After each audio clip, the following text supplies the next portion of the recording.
সহকর্মীবৃন্দ, আপনার বিরুদ্ধে, আপনার দলের বিরুদ্ধে, সর্বোপরি এই দেশের বিরুদ্ধে ষড়যন্ত্র কিন্তু থেমে নেই।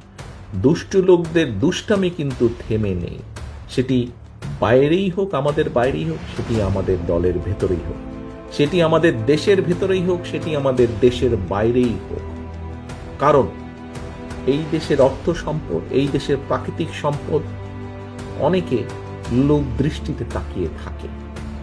এই দেশে যদি একটি বিশৃঙ্খলা লাগিয়ে রাখা যায়, তাহলে এইগুলো অনেকের জন্য, দেশের ভেতরেই হোক, দেশের বাইরেই হোক, এই দেশে যদি একটি দুর্বল, জনসমর্থনহীন সরকার, যারা জনগণকে রিপ্রেজেন্ট করে না, এরকম সরকারকে যদি ক্ষমতায় রাখা যায়, তাহলে এই দেশ থেকে অনেকে অনেক কিছু লুটে ফুটে নিয়ে যেতে পারবে।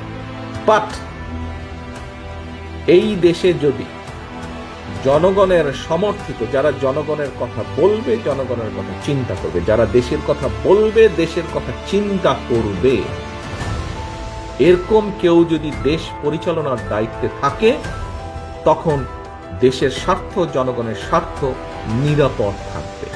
তখন যারা শকুনের দৃষ্টি দিয়ে এই দিকে তাকিয়ে আছে, এই দেশের অর্থ সম্পদ, প্রাকৃতিক সম্পদের দিকে, তখন তারা 10 বার চিন্তা করবে।